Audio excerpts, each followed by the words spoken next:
Hello and welcome to Season 11, Episode 7 of Solely Singleton. I'm your host, Brad. This is my co-host, Eric. How's it going? And this special episode is brought to you by none other than Spooty's Booty. Give it up for Christian. Brought to you by me and viewers like you. View with your ears.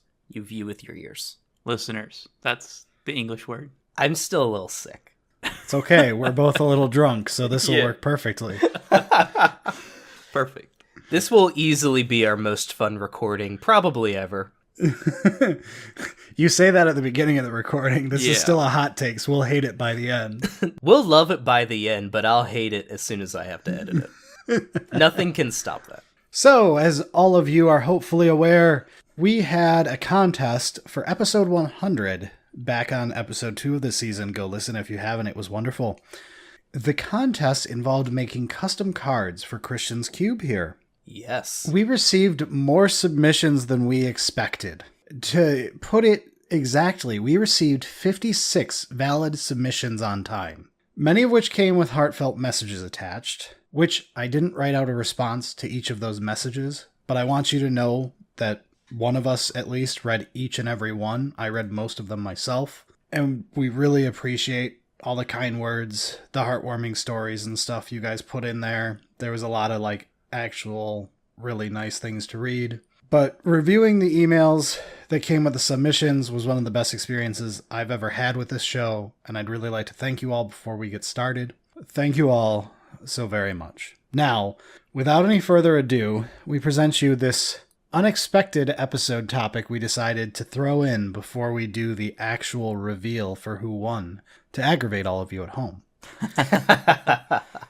Because we received 56 valid submissions, and that's almost exactly the number the average set gives to us for a hot takes, we decided it's time to do a hot takes for a non-existent set. So here we are giving you our first impressions as we all go through the submissions for Christian's custom cards.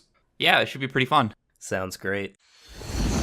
Hello, everyone. I just wanted to say that when I first thought up the idea for this contest, I didn't actually expect it to work the way it has. It seemed like more of a pipe dream than anything else. And I certainly would not have expected the overwhelming amount of submissions and support and just overall care and just, it's been much like Brad said, it's been a really incredible experience for me. I think this contest and reading through the submissions for it, not only did it feel like Christmas morning, but I think it solidly sits at the very top for me for my best ever experience with this game. And I just want to give a heartfelt thank you to all the people who submitted and really just do that, because this has been a very, very overwhelmingly happy experience for me. So thank you all very much.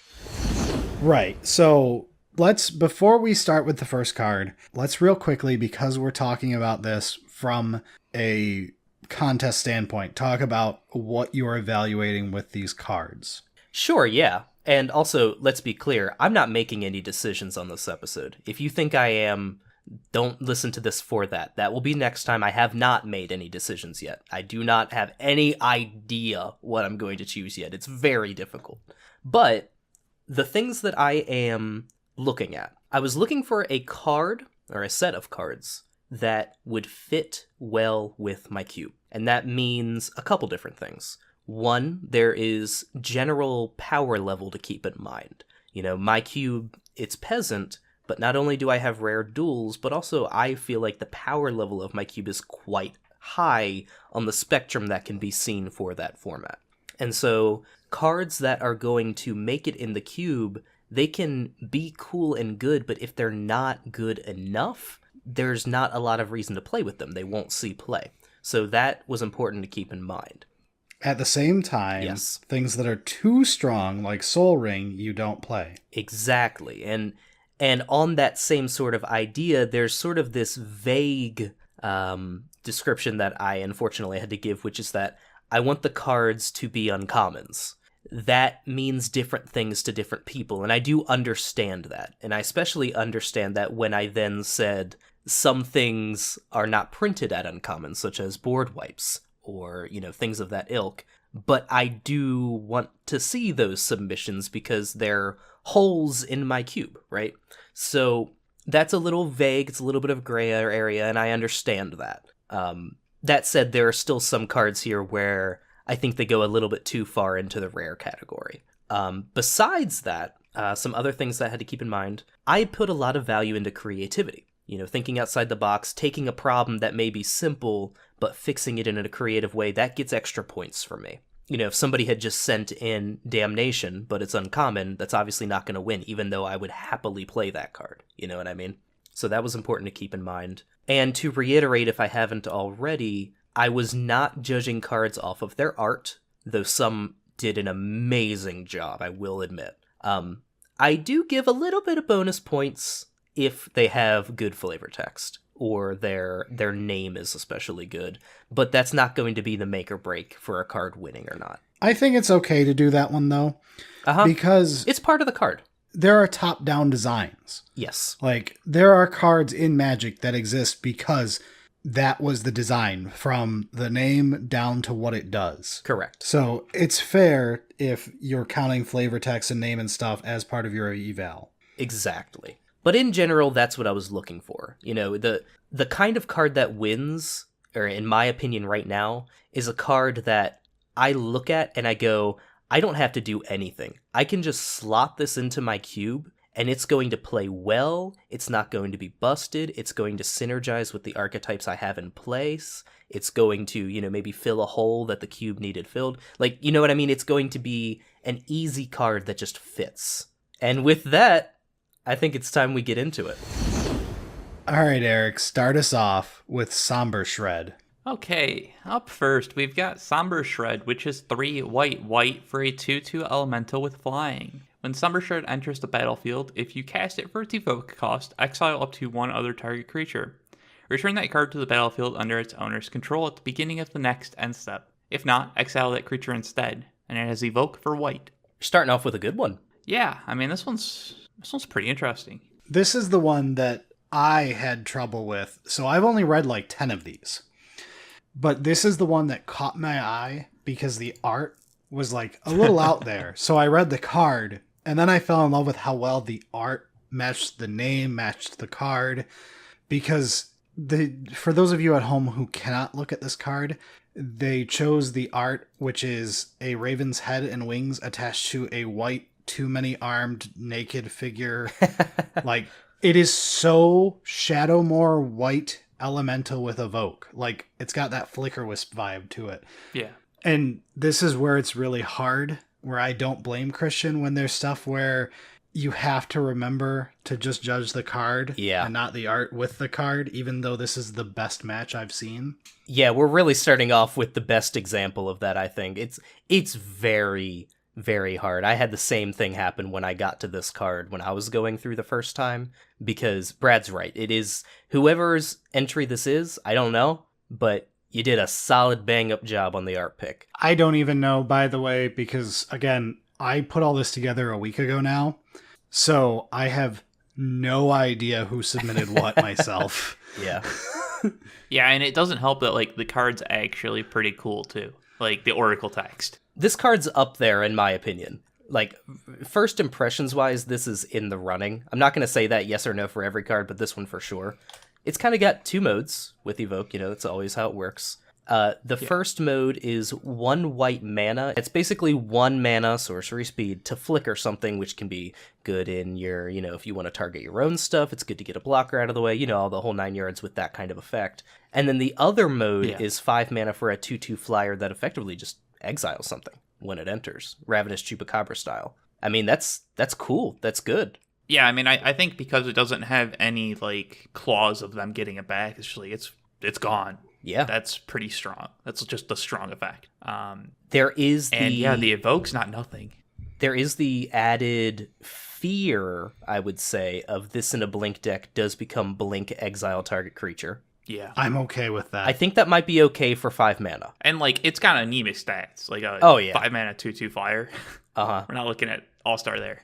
This is our first impressions episode for this made-up set. So we're going to look at Christian's cube. Eric and I aren't as familiar as Christian is. Christian's not as familiar as Christian is. Yeah, so we'll look at his cube to figure out what he's playing and argue from that standpoint if this should be included. So right now in 5-drops, you run Cloud Goat Ranger, Elite Scale Guard, and Sarah Angel, who I still hate and can't believe is playable in uncommon cubes. I also hate Sarah Angel for what it's worth, but she's actually okay. Yeah, I was like, she seems fine.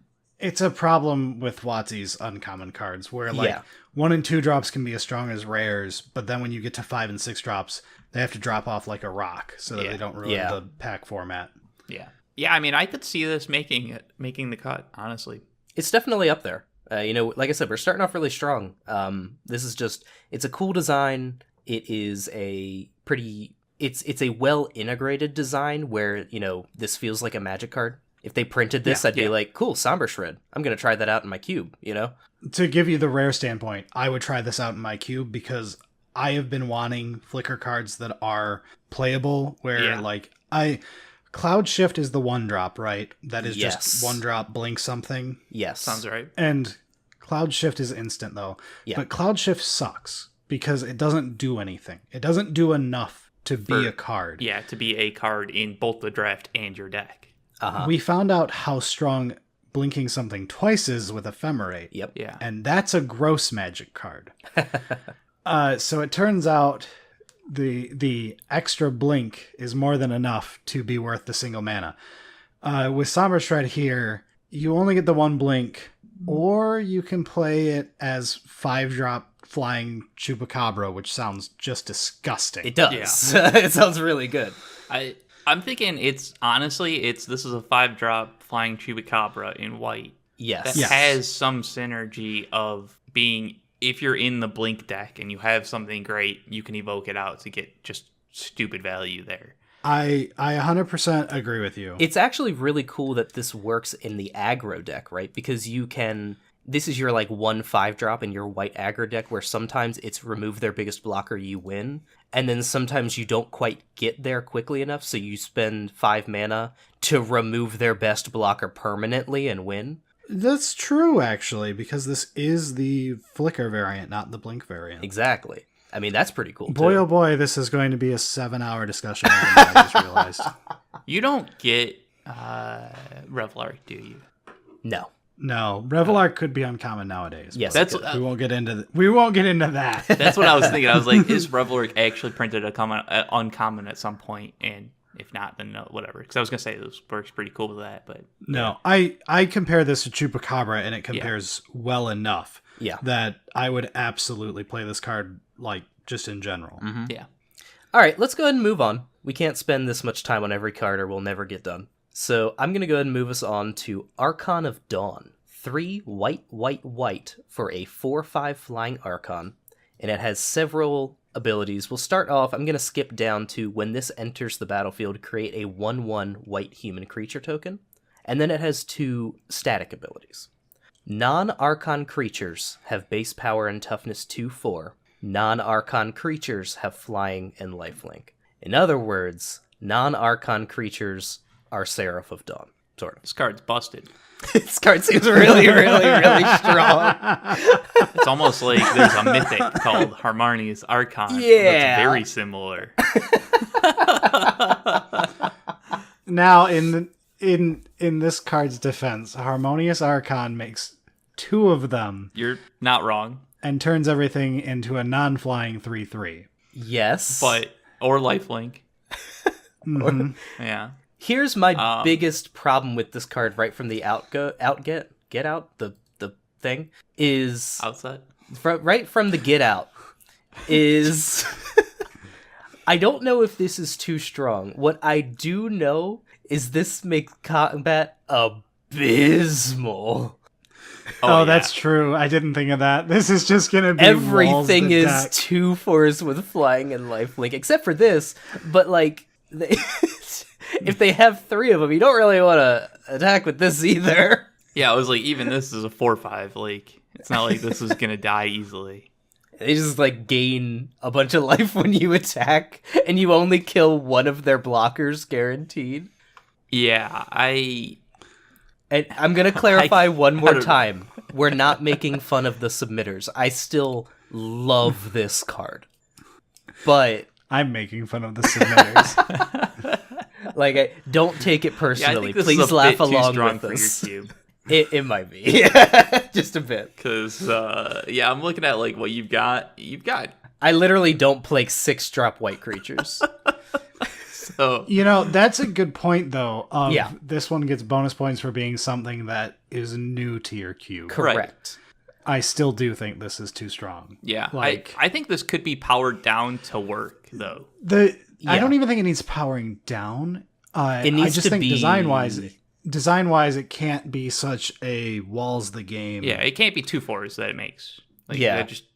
turn them into 2/1s, and it'll be better gameplay. Yeah, because the problem is, like, would I play this in a rare cube? Probably not. I mean, No. definitely not with a 2/4. But, like, even if it turned them into whatevers. Probably not, because it's just a worse harmonious Archon, which I don't need a second of, especially... Right. I wouldn't play this, so then we have to get into, okay, so who is this for? Uncommon cubes is my next one on the list. And when I get down to uncommon cubes, okay, how can we fix this so it's playable at uncommon even though it's not playable at rare? The way you have to fix it is just, like, it can't just stop combat from happening. No, I think if it made everything else a 2/2, and if it was a 3/4 itself, it would still be a very playable card. I feel like you can keep the 4/5 on itself, Yes. but Yeah. get rid of the lifelink or something like that. I also think it probably There's shouldn't tweaks that could be make a made. token when yeah, this is not an unplayable idea, but it No, got lost in definitely the memes. You got lost in the 2/4 memes, which a lot of you did. Yes. There are a lot of fucking 2/4s. There's So a lot I of haven't cards read that unfortunately aren't going to make it because of them being 2/4s, which is hilarious. Yeah, I don't know what actually made the mainline episode for this one. I don't know if I've said this yet, but I haven't read most of these cards. Even when I had patrons make arts for them, I basically just grabbed blocks of text that I knew was a Magic card Oracle text and threw them to them. So I'm doing this a lot right now as we fly.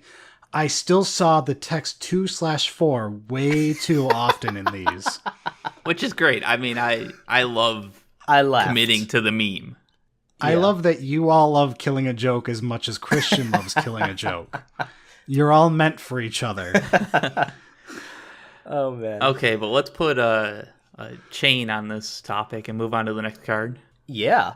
Brad, you want to take it? It's your turn. Sure. So, up next, we've got House Arrest, also known as the first 29 years of Eric's life. House It Arrest House Arrest is 1 and a white for an enchantment aura. It's an enchant land. When House Arrest enters the battlefield, exile target creature or planeswalker until House Arrest leaves the battlefield. So it's a 2-mana version of Chain to Rocks that can hit planeswalkers. And it doesn't need to target a planes. Yeah, I was like, it doesn't. Well, Or no, it doesn't need to target a mountain. Yeah. It doesn't So have to target a mountain. It's like the snow one on Thin Ice. Yeah. Yes, on Thin Ice. I forgot. Yes, it's exactly like on Thin Ice. But I like it's this. one of those that, like, on Thin Ice worked well because you could play the planes, the snow planes, and then use on Thin Ice on that planes. You know, you don't have to have your plateau. Right. But that being said, on Thin Ice also... Was on Thin Ice a 1-drop? Yes. Yes. On Thin Ice, being a 1-drop doesn't matter as much in uncommon cubes because he's not trying to fight off like combo decks that are trying to do something horrifically unfair. Right. He's going to use this mostly for a general O-ring type purposes. It's only creature planeswalker, but Correct. so I'll say that what it's lost over on Thin Ice is not that much. No. It's a hell of a lot more playable than Chain to Rocks. Yeah. Oh, yeah.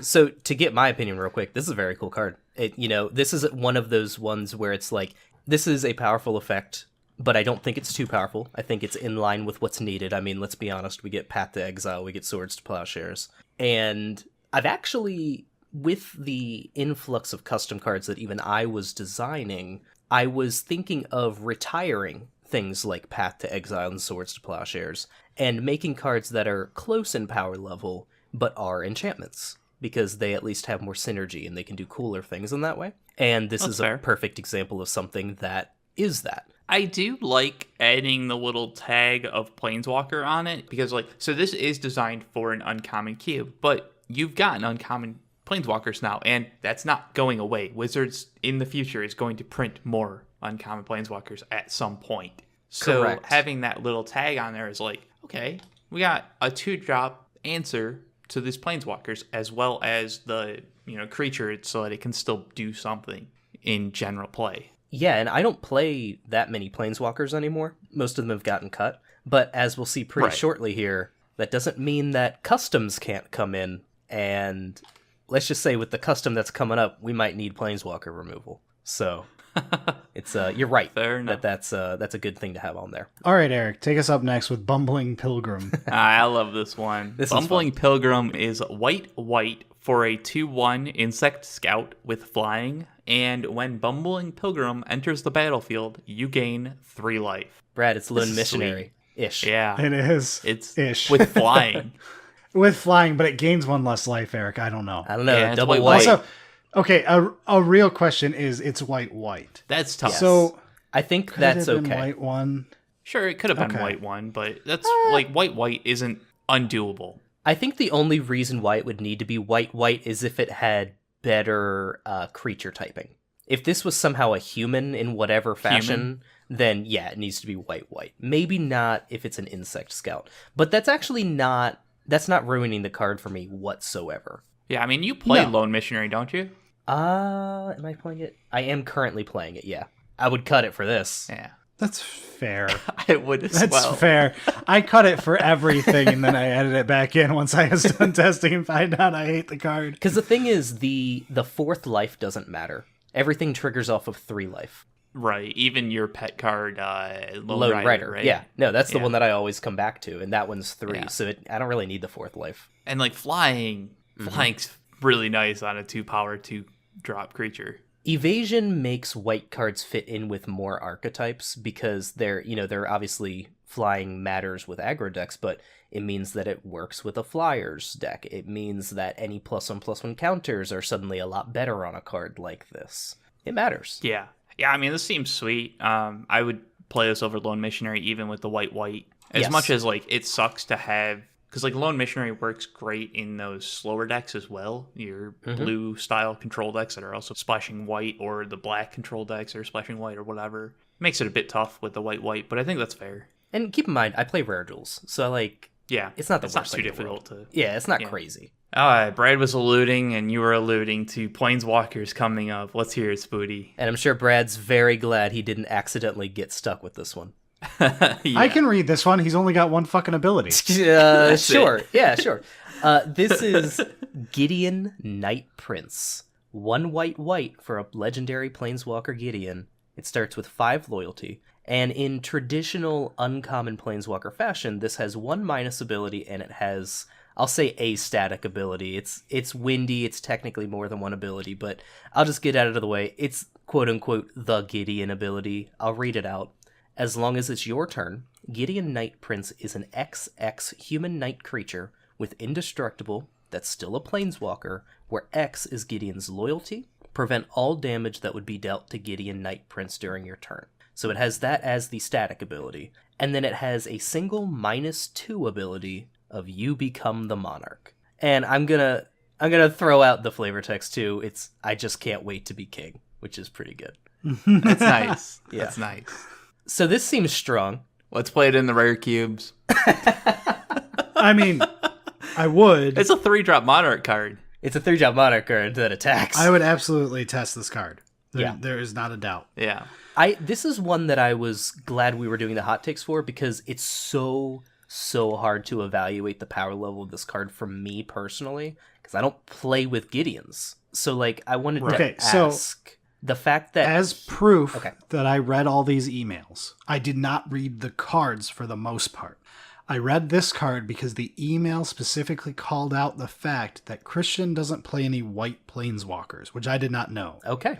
So they looked at your cube, found out you played no white planeswalkers, and decided to hit trying to make a white planeswalker for you. I know one of our patrons tried and failed to make a white planeswalker that was playable and balanced for you. I think this is as strong as you could possibly push this and still call it uncommon, maybe. I agree. And it would have to show up in a set like Commander Legends. Yes. Yeah. That being said, I don't see anything that stops this from being uncommon. Correct. So that's what I was going to say is, like, if this was obviously, like, it's not, but if this was just, hey, it's a 3/3 indestructible creature that makes you the monarch for 3 mana, I mean, that's obviously busted.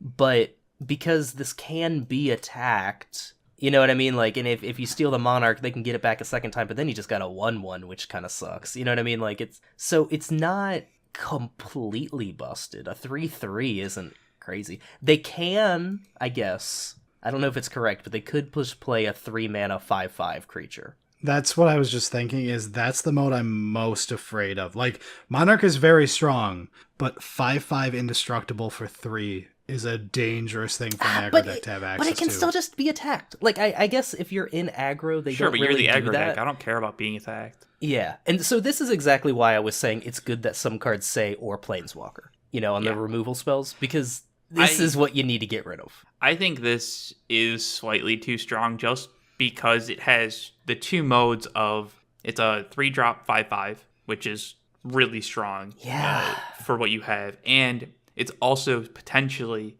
a 3 mana 3/3 that gives you Monarch. We've only seen one card that gives Monarch at 3 mana, and that's the dumb fucking Blue Court. Like, 3 mana Monarch is not a thing. Yeah. So, like, it's one of those that, like, I don't think this is crazy. I do think it's slightly too strong, though. I would probably pump it up to a 4-drop, and it would be completely playable, in my opinion, as a 4-drop. Yeah. Shit, you're right, aren't you?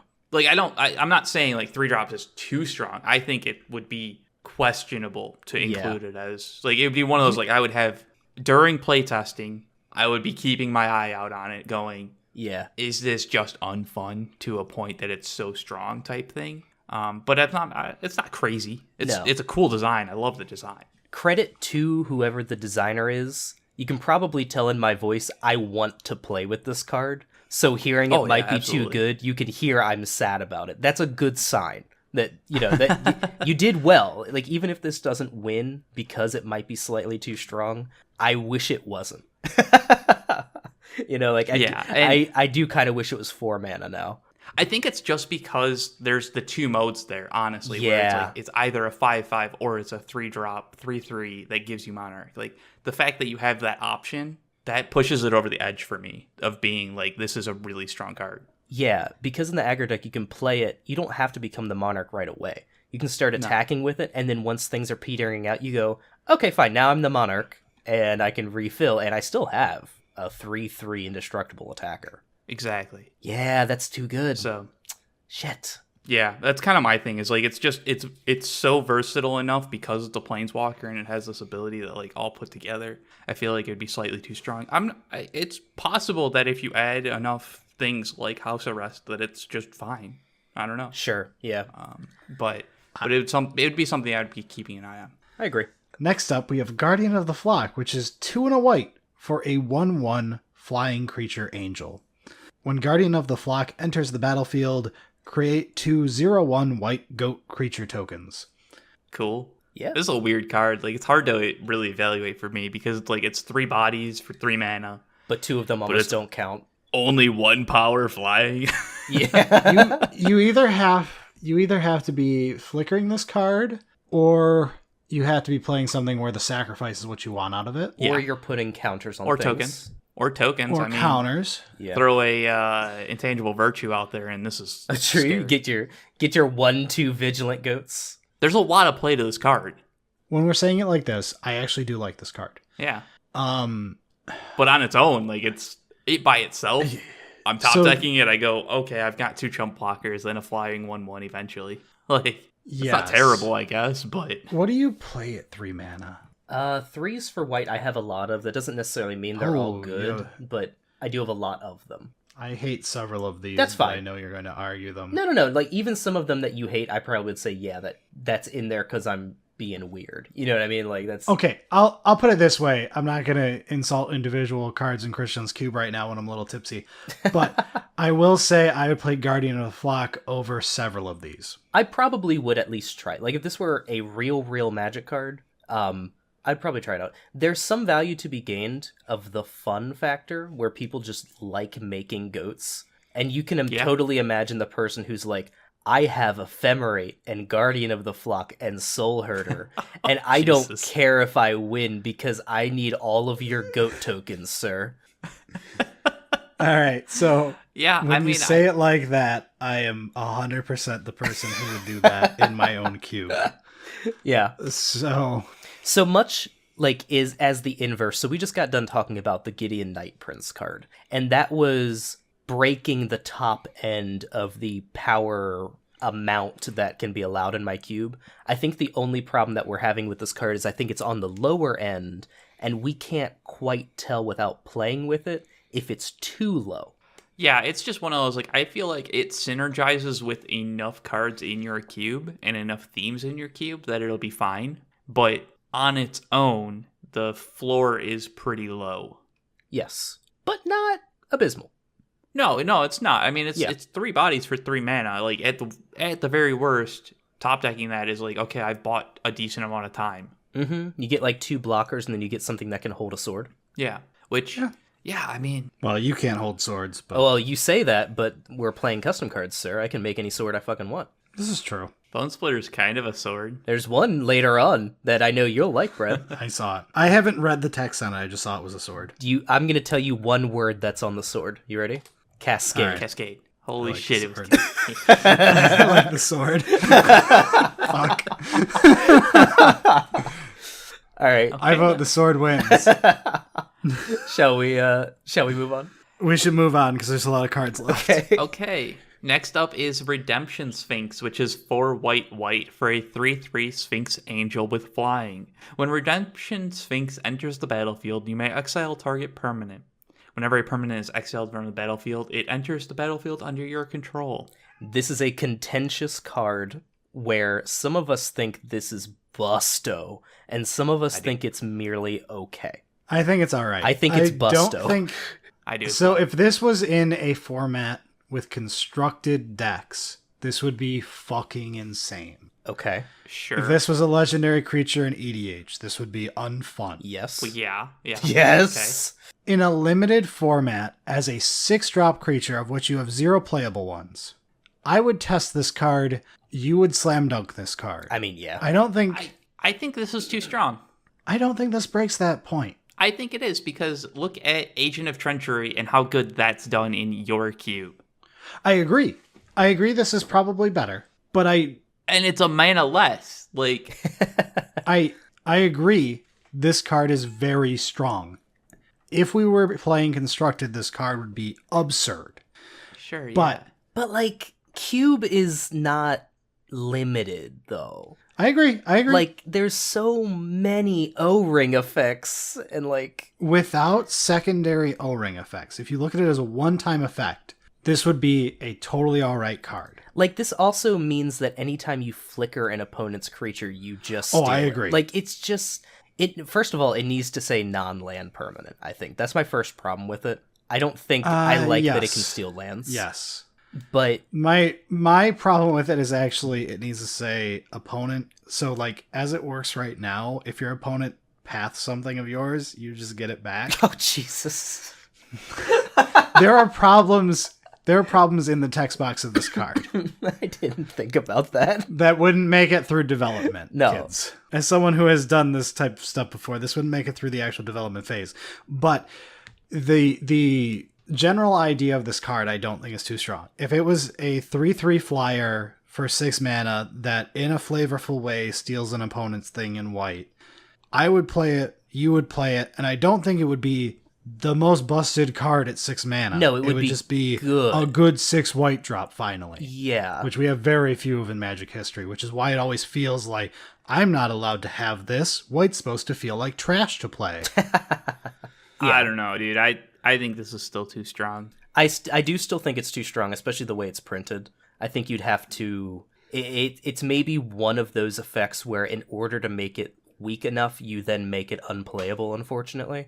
Yeah, absolutely. I mean, that's just how these types of steal effects usually work. Yeah, it's this is the exact card that I think of when I said earlier, like, some things just... They're missing keywords that make the card too good simply because of a single word being wrong. You know what I mean? Okay, I can see that argument of yes.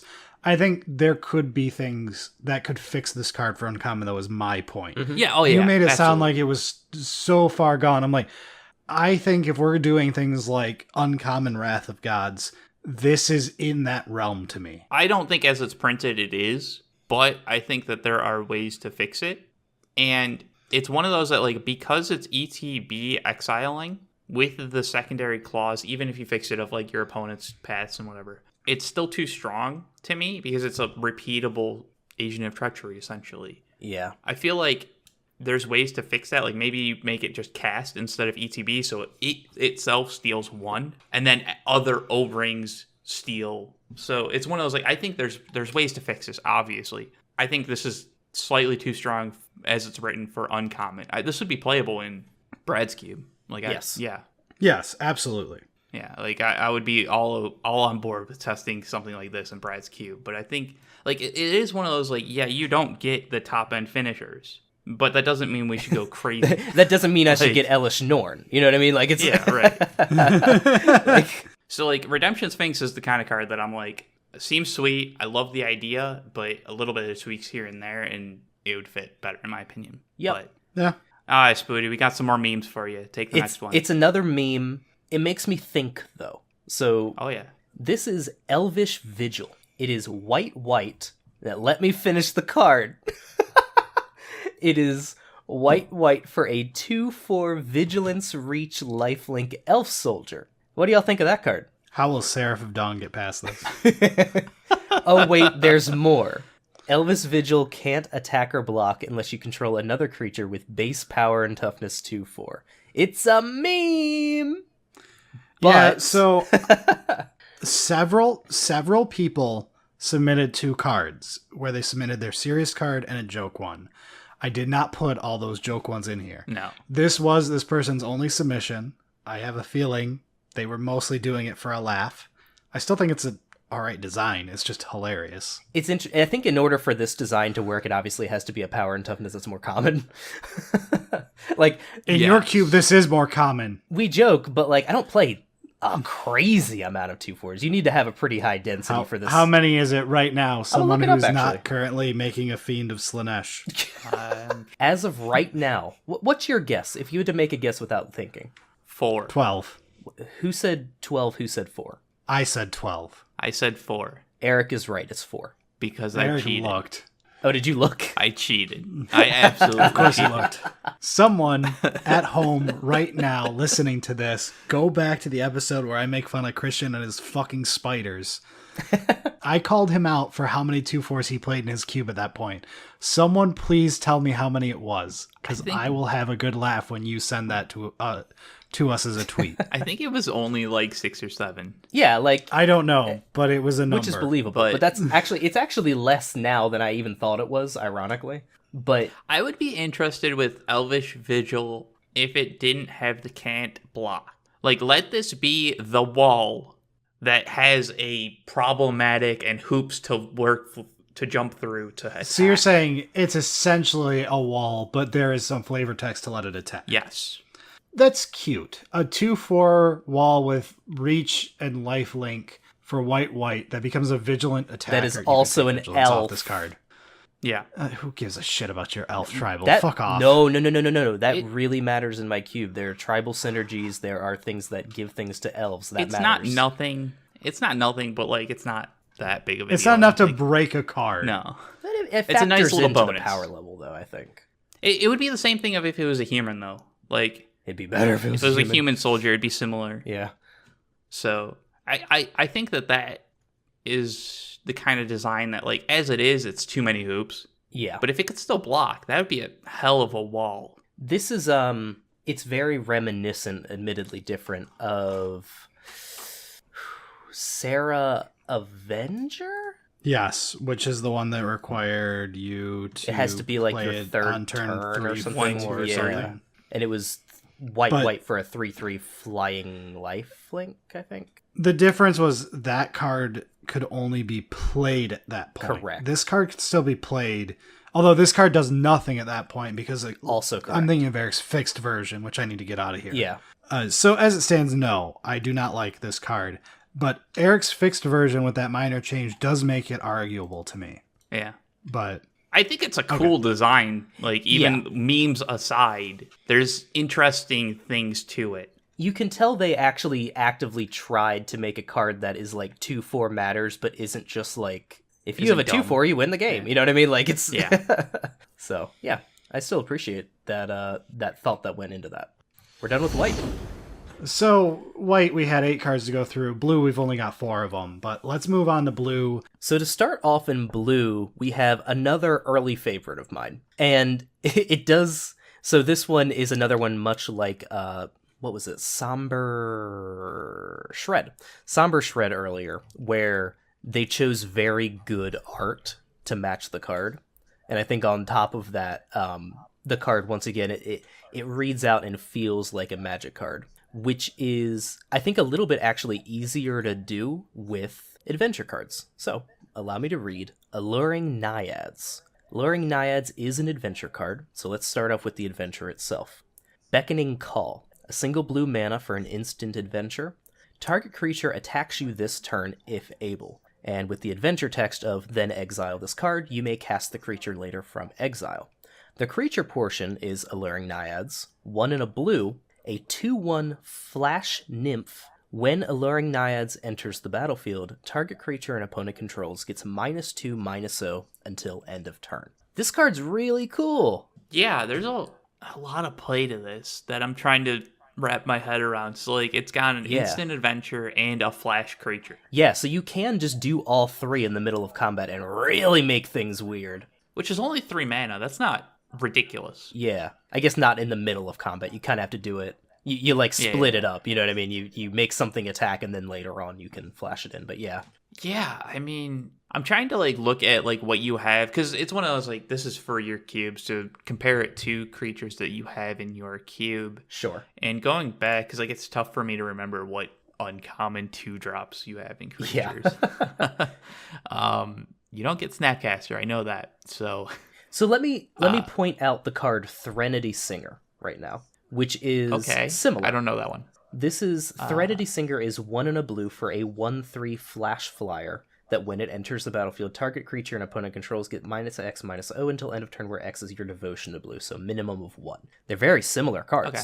Yeah, it loses flying, gets the adventure. correct. Buffs this power and toughness, like switches those up, so it's a little more aggressive. Yeah, you get the lore effect, which is actually like quite relevant. Yeah, I think I like Alluring Naiads more than that. I definitely like Alluring Naiads more than Threnody Singer. This is another one where if they printed this, that would be an easy swap for me. Yeah, and even just the adventure itself, forcing somebody to attack with a creature, that can be huge. Be really, really annoying. Yeah. And it's one of those effects that we don't get playable versions of. Yes. Right. And this seems playable to me. Like, it's really cool. I again, don't know who did this, but kudos. This is one of those definitely up there in my mind as I go through these cards of like I have to bookmark this one and come back to it because it's up there for me. And I also there's for a lot of these cards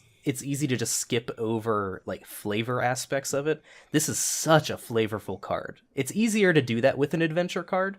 That doesn't take away from it. Right, because adventure is like trying to tell a story. Exactly. Where it's like, here's this thing, and then there's that, It's but just... still, I mean, it's cool. Yeah. Glacial Phoenix is 3 blue for a 4/3 flyer, which is a phoenix. It's also an artifact creature. Which is weird, right?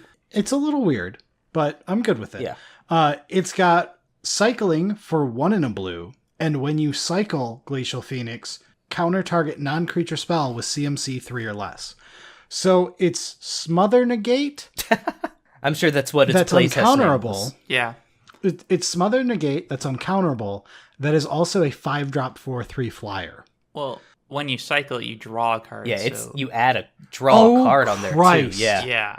I was like, it's not really Smother Negate. It's Smother Negate with whatever cantrip you want to add. And you can do stuff like turn 2, you counter something maybe. I mean, I guess you don't even have to. Yeah, you just cycle it, Yes, and then you like before you reanimate it. mentioned the fact that you're drawing a card too, Yeah. I was like, it's fine. That's a good card. Holy shit. Yeah. This card's so fucking Like, good. you can just play this in your reanimator deck. Yeah. This is exactly what you want in your controlling reanimator deck. Exactly. I worry about the balance of this card. I'm not going to lie. Now that Eric pointed out, you're also drawing a card. This is an incredibly strong card to pick up at any point in That the draft. is probably why they made it an artifact creature, is like one more hit against it. I don't know if it's enough, but, you know. Which is funny because to It's me a it would be a bonus. plus side. But Well, in my in cube, Spooty's it's not. cube, it's a downside. Yeah, in my cube, it's just This a is fair. downside. Which is, I mean, that's not nothing. I don't think it's enough of a downside. What if it was non-creature spell with CMC 2 or less? Because then you're not hitting any of the planeswalkers, you're hitting less of the removal and I'd stuff like still that. You're getting most play of the it. removal spells. You are. I'd still play it. Oh, no, I would still Like, play I would it. test that card. I'd test that card. Maybe it wouldn't work. Maybe it would. I'd still test that card. As it stands right now, I'd slam this card if it was in a normal set. Yeah, this card seems really strong. It's got very high... I mean, it's a 5-drop 4/3 flyer. What do you get at 5 and blue? I realize your 5 and 6 drops suck balls, but what do you get? Well, okay. Not much. I'm playing nothing right now except Blizzard Strix, but, like, don't let that completely decide what's in 5 and 6. I like Blizzard Strix, but Yeah, At uncommon, you get basically all the counter spells that are good. most of that's them. true. So it's one of those, like, if I'm looking at this as a counter spell with, like, a late game creature, this fits in fine with the other counter spells. Like, it's strong. I'm not going to say Yeah. it's not. No, but, I like, think you're right in the fact that like this is an absurdly strong variant that would be memorable in any format it got printed into. yeah, Except for maybe Legacy, but maybe still. whatever. Maybe Yeah, fuck maybe Legacy, who still knows? is my like, you know, this may not make a splash in Legacy. I can see a world where it's a 4 of. Yeah, I think Yeah. too. 2-drop counter spell that counters most of Legacy and That also draws you a draws a card. And you can That's pitch to Force of uncounterable. Will. Yeah, Yeah. that seems pretty strong in Legacy. But, like, I'm with you on basically the idea of this isn't the kind of card that... It's not like the Archon previously, where, like, if that's too No. strong, No, it's I unfun. agree. Yeah. I agree. If this is too strong, you'll know, and it'll be kind of annoying, and you can get rid of it or just whatever, tweak but it. it's not I going to still- break drafts. Okay, I'll question this much though. In this card's defense versus the Archon, if this card is quote unquote too strong, it's just going to feel like Force of Will Right, or Counterspell or any other very good counterspell, right. where you're just like, I just picked this up, you know, pick 3 or whatever, and I'm like on cloud 9. It's when it feels like Palace Jailer good, right? Where you're just That's like, exactly you pick it early, pick it often. Not necessarily... It's not Skull Clamp. Yeah. Yeah. Which we could argue if Palace Jailer goes the way of Skullclamp one day, Correct. but that's up to you to test and us to hear. Right. But Yeah, and I think that is a good defense in Glacial Phoenix of, like, yeah, it's strong. I like the card, but I don't think, like, even if it's too strong, I don't think it's going to be game cube design breaking strong. no, I agree. I'm with you on that. It's strong in a way that is safe to test in a cube. Yeah. And I still think maybe it's not too strong. Maybe it's still just playable. Yeah, I want to actually tack onto something that Eric brought up earlier about, you know, most of the counter spells I get kind of scenario. And we just discussed the fact that, hey, this hits most of the removal. Keep in mind, that's because I have most of the good removal too. So that's true. one of the ongoing problems with my cube and other peasant lists is that balance of we get strong tiny aggro creatures, we get all the best like removal and counter spells basically, and creatures suck. You know what I Yeah, mean? your It's- top end finishing creatures Correct. are terrible. and this, so it's very possible that in order to be a creature that costs 5 or more mana in this cube, you have to be strong. Yeah. Yeah. Okay. And it's also an artifact creature, so it gets removed by most removal and your Rex Sages, you know what I mean? Like That's true. maybe it's just fine that it's strong. Yeah. Either way, I'm not going to say anything terrible about this card. I like it. But I once Eric told me how good it was. Yeah, it's there's definitely strength to it. It's not a weak card. I do think that if there's one thing I would change about this card, the first thing I would do is make it CMC 2 or less. I think that's the first change I make to it. If I need to make Yeah. another change, it's give it 3 power instead of 4. That would probably be enough. Yeah, overall, I love this card. Okay, so let's move on from this Frosty Bird into actual literal Frosty Bird. Which is very funny. Frosty Bird is 4 blue for a 4/3 elemental bird with flying. And when Frosty Bird enters the battlefield, tap target creature an opponent controls. It doesn't untap during its controller's next untap step. You can discard a card to return Frosty Bird to its owner's hand. Look, it's another cold flying bird that happens to be a blue 4/3 flyer. This one, That's a weird coincidence. Isn't it? yeah, that is weird. I'm trying to figure out, like, okay, it's fairly strong. Like, ETB, tapping stuff, this is solid. The discard to bounce it, that's good, right? Like, Yeah, that seems good to me. That's as, the like, protection. A defensive. Yeah, that's the Aetherling, the Pearl Lake Ancient. You know what I mean? That is the I have a land in my hand, so this now has hexproof. You know what I mean, kind of thing. Yeah, and like you're the blue control player, so you're gonna be playing cards in your hand of like, I'm threatening to counter spell, ha ha ha. Yep. At the very least. And then, you know, it's not the craziest ability when it enters the battlefield and you get that, you know, that sleep, that frost effect. But, I mean, it can matter. Sometimes you don't, you know, if you're top decking, right, and you're not in the attacking position, you just keep bouncing this and playing it to slow things down enough to where you can draw into something else. Yeah.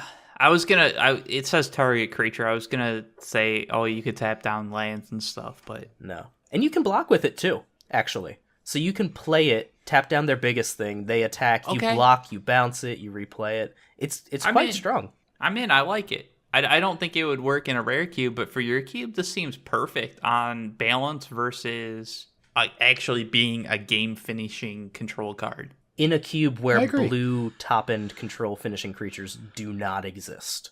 Right. What was with... So, this is not going to be a 1-for-1. Wasn't there a set recently that gave you like a shark and a leviathan that were both like 7 drops that were supposed to be like control finishers? Yes, I'm playing one of them and not the other one. Not that means I shouldn't be playing the other one.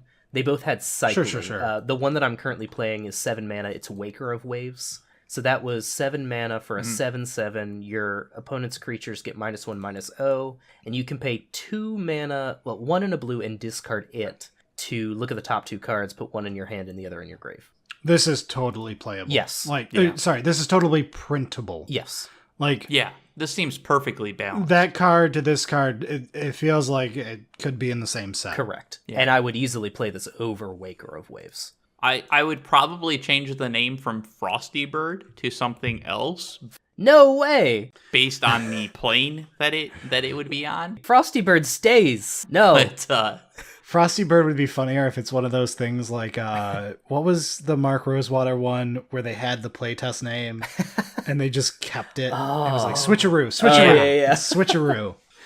There is this no definitely way. is a playtest card name. There's no way Frosty Bird is the playtest name of Glacial Phoenix. Yeah, you're not wrong. You're not wrong. But no, I mean, if I play this card, and I probably will, I can't confirm, if it's a winner. Frosty Bird's ability is more Phoenix-like. Sorry. Wow. Thanks, Brian. You two need to get together, and you need to fix your shit. Yeah, let's take these 2 card ideas together and smash Get all them your together. shit. Get in the bag. Get all your shit together, Rick. Oh, God. I love this card. I love the last card. I love this so much. And this next card, I love. I imagine you love the next card.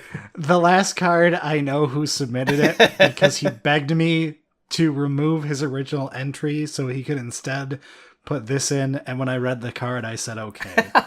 Yeah. You ready? Christian, hit it. This is your card. It is so literally my card. This is Rear Admiral Spoot. This is... Sorry. Oh, I can do this. Two and a blue for a 2/4 legendary creature human pirate. He's way suaver than you in this art. Hey, you don't know. You haven't seen me in a long time. Yeah, COVID could have gotten ripped and slimmed down and had the sweet mustache growing out your hair. I mean, I did do most of those things, but Whenever Rear Admiral Spoot blocks, it gets +1/+1 until end of turn. Whenever Rear Admiral Spoot blocks, create a treasure token. And I gotta read the flavor text. Oh, of course. Get behind the enemy, lads and lasses. There's the best angle for taking the booty. I love everything about this card, but you saying that flavor text. Just put it over the top. This is... We broke Brad. This is good. The submitter of this gets kudos at the very least of you did well. I don't know if you'll win or not, but you did well. I don't know if this card is playable at all, but I love it. Yeah, I don't know. Let me see what you've got at 3, because I mean, I don't even know. So this card's a 3-mana 2/4 that doesn't do anything except block. It blocks really well though. Like, so this is this wins in my heart. I don't know that I can. But if it doesn't block, it does literally nothing. It doesn't do anything except make me laugh. Oh, yeah, I love it so much. I'm on board with walls, but walls at 3 mana, I'm not a huge fan of. A bit behind on the curve on that one. Best angle for taking the booty. That means we're on to black. First up, we've got Contagious Fatigue is 1 black for a sorcery. Target creature an opponent controls gets -2/-2 until end of turn. And it has Overload for 3 black. This is an interesting one because, like, the Overload means it's a one-sided sort of board. Yeah, that messed me up the first time I evaluated this card because I'm just like, why would I play really, really bad Drown in Sorrow? But then I remembered that it's only your opponent, which makes it so I don't know how to evaluate this card anymore. I think so this is like a 2-mode thing. It's got the original, like, face value of a 3-drop -2/-2 to a single target. And it's got a 5-drop mode of fuck your opponent stuff. So the 5-drop mode is obviously the main mode to me. yes. I think the 3-drop mode is like emergency backup. Yeah. It's like oh fuck, I need to stop something now. Right. Yeah. So like when you're running it not overloaded, that's essentially the alt cost. The overload is this card, which honestly, -2/-2 to your opponent's field is pretty decent. What was that what was that red one that was in the newest set? I was just thinking that I was like, it's really good and people will underestimate the Cascade one that it was like it was 5 mana to X Cascade. damage or whatever. It's Pyroclasm. Yeah, which is just better than this, I think. Yes. Because I'm pretty sure it's 5 mana Cascade Pyroclasm, but it's got like flavor text to make it different. Because it's not instant, you don't really gain much over the other kind of effect where it's damage instead of the -2/-2. Mm-hmm. Yeah, I mean, like you can play it in an attack, indestructible but, or whatever, but and there's not. Okay, that's fair. Yeah, I don't think this one's bad. I just think that red one is actually stronger than this. This is Volcanic on the lower Torrent. end of the... Thank you. This is on the lower end of the power spectrum for the cards we received. I don't think it's bad or unplayable. I just think it's not as strong as, like, some things you could push. It could be pushed a bit. I think that so if we judge this like a split card where we say we want to be able to cast both sides, I never ever want to cast the front half of this. Because if I'm in a position where I need to cast that front half against an aggro deck, I still don't want to because I want to wait for the overload against the aggro deck. No, you only cast Contagious Fatigue without Overload unless you're dead. Like, dead or Overload. And you're probably still dead. It's one of those cases where when you cast it for not Overload, you're getting Monarch or something out of the deal. Right. Where, like, it's so much of an advantage that you cannot wait. Yeah. Because your opponent played that Gideon. Yeah, exactly. I think this is still a completely playable card. Like, it's definitely a fine playable Magic card. But I think in a world where you're playing just 5 mana Damnations, it might not. That's the problem. I was just going to say the same thing. This card, the problem with this card is not this card, it's the environment it's in. This actually seems really cool in a Pauper Cube. Yeah, and it's probably fine in a normal Peasant Cube, but the problem is you are simultaneously adding things that a normal peasant cube doesn't have. Correct. Yeah, that's kind of my thing. Is like in your base list, I would play this 100% of the time. Yes. But you're not just adding one card. It's better than that stupid red card I hate. Yeah. Yeah. Sure. Slice and whatever Slice the and fuck. dice. Slice and dice. I would Yeah. argue this might be worse than slice and dice, but that's a whole other conversation. I hate slice and dice. I know you do. Moving on. So like it's one of those like Contagious Fatigue is sweet, but if it doesn't make it into the cube, it's because you're adding other cards as well that are slightly better that are still fine. Yes. So next up is Debts Come Due, which is 3 and a black for a sorcery. With Escalate, sacrifice a creature. And it has choose one or more. Target creature gets -4/-4 until end of turn, or target opponent loses 4 life, or you gain 4 life. This is sweet. Okay. It's 4 Can mana, we- though. Sidebar. Okay, Sidebar. okay. We're still in the episode, but sidebar. Okay. Just want to say sidebar. Just keep saying sidebar. Problem, Remix it. sir. Whoa. The developer in me yells that black can't just have an option that says you gain 4 life. Agreed. Okay. It's outside of black's color palette to just gain you 4 life. It does Without have being the attached. escalate sacrifice a creature on it. So That doesn't make up for the fact that you can play this as 3 and a black for you gain 4 life. true. I would- If I called up a WotC developer right now and said that was an option on a card, they'd say that can't be an option on a card. I think it's Fuck that. playable because of escalate. I think it's a printable card. I think that's the workaround. Sure. But I get what you're saying, where Yeah. like design wise, they wouldn't do that. But I think that that's a workaround that they could have done. I don't even know that they wouldn't do that, to be honest with you. But I understand what you're saying. But coming back from the sidebar here, this is a 4 mana sorcery where the most you get out of it is 4 mana sorcery, sacrifice 2 creatures, give something -4/-4 until end of turn, and drain them for 4. And I don't know if that is strong enough at sorcery speed for 4 mana. No, I don't think it is at all. Okay. I see what they're trying to do with like you pair this into the aristocrats deck and you take advantage of the sacrifice. Yeah. But even then, I'm not sure. Like, I get there's only so much sacrifice that's playable. So, like, that's, like, one of the things is, like, you've got the Blood Artifacts, but you need to sacrifice it. I don't think this is the answer. Could you make the target opponent loses 4, you gain 4, a single thing, Yes. And then add and something give it a else. third ability? Probably. Like, they discard 2. Something that you won't use often, but when you use it, it's because you're trying to get, like, full sacrifice value, and maybe you get something out of the deal. Yes. That's an interesting idea of just tack on Mind Rot and put together the Drain 4 as a single. That would also fix your problem, by the way, if it being black. It does, which is why I mentioned I it was in that figuring, way. like, that's why he's mentioning That's it. And that's what I wanted. Thank you for noticing. I do think that that's a reasonable expectation as well, because this, as it stands, is slightly too weak in my opinion. Yeah. And even if you did that, that still might not be good enough, because it's still 4 mana sorcery. Like, and you might get that Mind Rot, but it's at least closer. You know what I mean? Yeah. Where, like, sometimes in that case, you're both playing an attrition-y deck, and you pay 4 mana, sacrifice 1 creature to kill one of their things and make them discard 2. I mean, which is- drain 4 is a lot of. Oh, like, yes, that's no, an it totally is. Eight But it's life point swing. So it's, it's one also of those, like. matchup dependent, right? Yeah. I see. It's tough because, like, I see where this is, like, being. This is the kind of card that would work in a standard set with, Yes. like, a little bit of tweaks to make it, like, design and, like, plane dependent and whatever.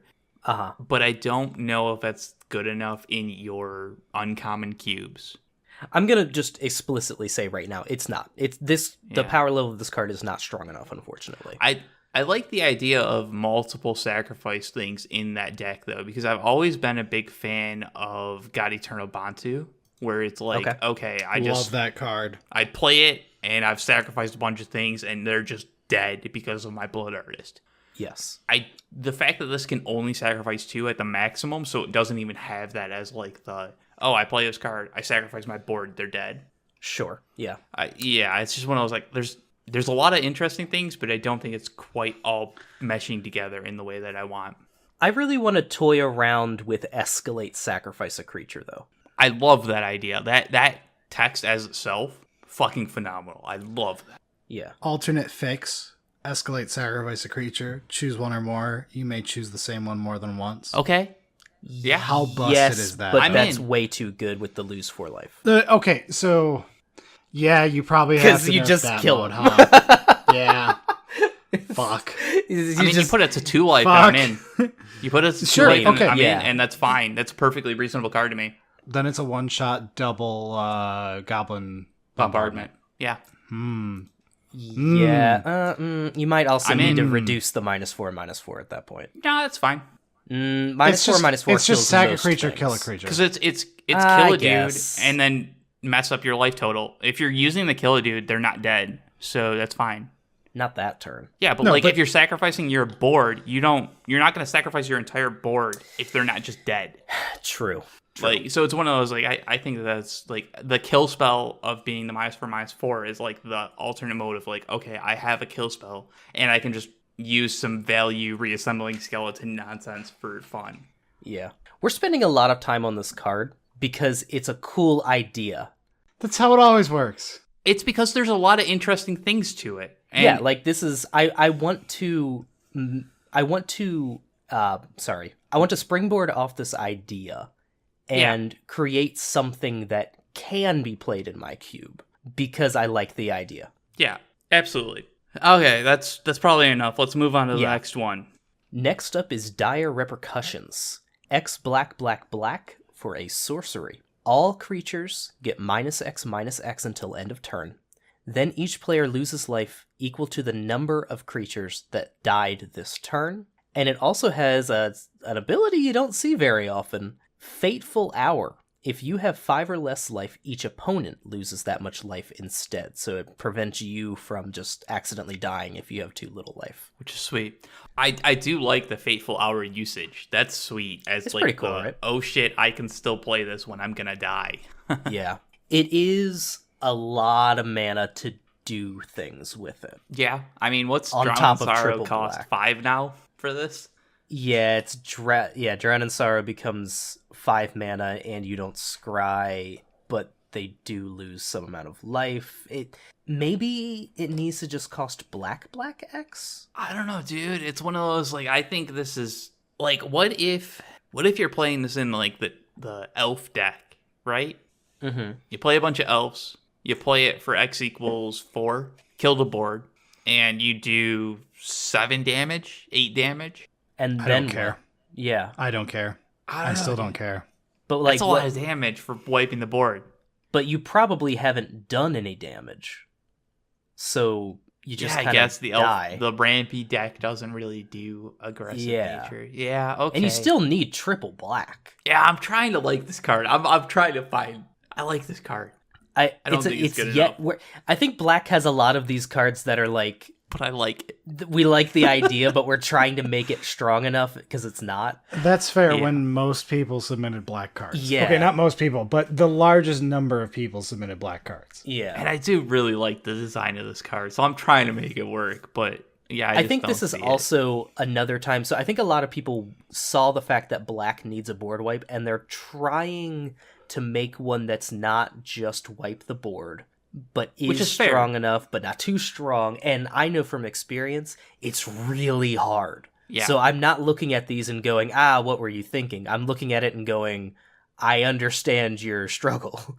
Yeah. No, I'm with you. That makes sense to me. So let's move on to a Goblin Rogue. We've got Agnes Slinking Ante, which is 1 black for a 3/1 legendary Goblin Rogue. This is a tough name. You're Agnes also drinking. Slinking Ante. God damn it, that's a tough name, dude. Agnes Slinking Ante has menace as long as she has a +1/+1 counter. You can sacrifice a creature to have target opponent choose a creature you control. Put a +1/+1 counter on that creature. She's no stranger to playing favorites, just so you know. Yeah. Okay. There's a lot of things to this card, and I don't remember what I just said. Yeah, this one's really hard to evaluate because it's an opponent chooses effect, right? So it's Yeah. a 3 mana 3/1. That's bad, It's not but great. it's a not free terrible. sacrifice outlet. That's That's nice. good. And I'm like, I was thinking about this card a lot when I first read through it, because I'm trying to imagine various scenarios of board states where things happen, right? So, like, let's say you've got a blood artist and 3 creatures. Okay, so you sacrifice one of the tokens. The opponent gets to put a counter on something. What do they put it on? Probably one of the other tokens, right? So, okay, you sacrifice the 3rd token, and they gotta put a counter on something. What do they put on? Probably the blood artist. Okay, you've drained him for 2. Maybe you've done some other stuff. Now you sacrifice the 2/2. So then, do they put the counter on the blood artist? Probably still, right? Sure. I mean, like, they never willingly put the counter on this. No, because Menace is very scary as a 4-power Menace creature. Right. So this only becomes a 4/2 Menace if it's the only thing left. Now, how often does that happen? That might happen actually pretty often. Not uncommon. I think it happens because they destroy your blood artist and whatever. Like, they're trying to control your board state, right? Right, this isn't one of the things that they necessarily want to destroy. And if they do, you can sacrifice it in response, which is I feel fun. like we're just missing the fact that this is a free sack outlet. I'm not missing it. Like, stop there. We don't have a fucking enough of those. You're not wrong. True. They're actually, funny enough, there are a lot coming up, I think. But you're right. No, you're totally right. I'm trying to, maybe it is additive distraction. There's sacrifice outlets out there that are bad. Like, there's plenty of bad sacrifice outlets out there that you just won't play. So, like, it has to be more than just that. Free sacrifice is good, though. It is worth noting, like, it is always an upside. Sometimes it's barely an upside, but, you know, it is always an upside.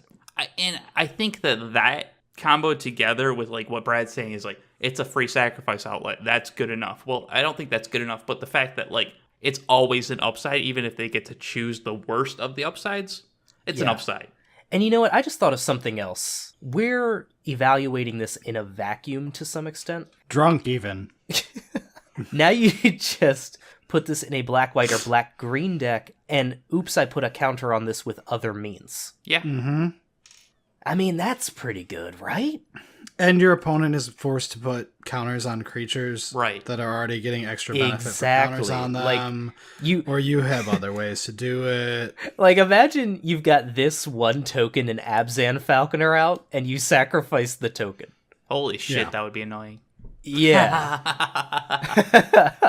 Or you've got this and Vinemare and a token out. Oh. In your black-green deck. Hey, I like choose, bitch. Ooh. Yeah. Okay, never mind. This card's fine. No, I think this card's completely reasonable. It's just one of those, like, trying to figure out, like, is it better than what you have? And I think that there's a few cards that you have that are just, like, generically good that could be more archetype defining that this works. You know what's funny? I like to imagine whoever created this card, they're listening to this episode, and their heart just sank as we were first evaluating the card. And as we kept talking about it more and more, they're like, oh shit. They're like, their blood pressure's rising. They're like, oh my god. Oh shit, I have a chance. Oh fuck. They're thinking about all the things I thought of. It's interesting because, like, to me, when I see custom cards, I try and do, like, the opposite, where it's like, okay, here's the card. Let me try and make it bad to figure out how good it is. And if it's, like, already too good, let's figure out how to make, like, why it's too good to make it work. It's true. Eric, what's the science word for that? Because I know you know and I don't because I don't science. I don't know. The reverse hypothesis thing where you, like, take the hypothesis it's like the null what you want to prove, then hypothesis, disprove it. Null hypothesis. Thank you, Eric. Yeah.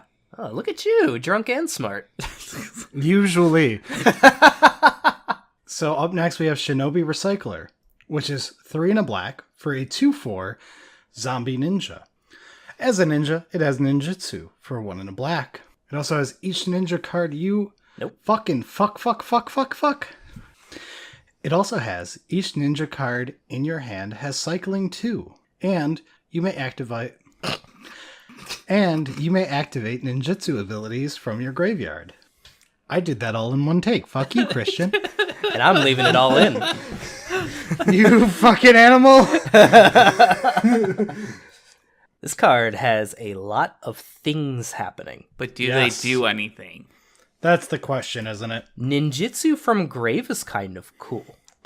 It's so fucking narrow, dude. It is. You're but, right. like, That is the flavorist flavor text, as much as I love that flavor text Yeah, line. I guess that's I cool feel in a like- constructed deck. Yeah, I was gonna say, like, if you had constructed, that sounds sweet. Or like you were like on a Kamigawa plane with all the ninjas or something like that. Yeah, I guess I But- need to be careful evaluating it that way. This card, to me, screams of constructed. This is a Yeah. card that I would totally try out in a constructed ninjutsu type deck thing. Fuck yeah. In like Legacy, in a fun ninja deck, or wherever, maybe Modern, who cares? Or like Commander, you're playing a Ninja Commander sure. deck, and Yeah. Sure. Yeah. Played in all of them. The problem is we're in Cube, and I Yeah. just don't see this card doing literally anything other than being a ninjutsu 2/4. It's an interesting thing of like if you're really pushing ninja as like a tribe and ninjutsu as a theme, Yeah. maybe, but like you'd have to add a whole bunch of custom cards to really support this enough to be good, right? Yeah, because like part of me wants to be like, hey, there's going to be a lot of changelings that I want to add into my cube, so that Right. gives them all cycling, but it doesn't do anything for the ninjutsu portion of it either. Yeah. So yeah, it's one of Yeah. those like it really is ninja focused, and that's cool. I like the ninja focus, but it's very ninja focused. yeah, All right. Enough of that. Let's move on to a fucking spider. it is both of those words because it's a silk incubus. It's a single black mana for a 1/2 spider zombie with reach. Sacrifice a creature, another free sacrifice outlet. Return Silk Nightmare from your grave to your hand, then create a 1/2 green spider creature token with reach. Activate this ability only anytime you could cast a sorcery. And I know I will get hell if I don't read the flavor text, so here's your clip. Go fast, eat ass, Chrissy. It's perfect. I'm glad you signed that flavor text you added. Yeah. Yes. Yeah, oh yes, of course, that I added.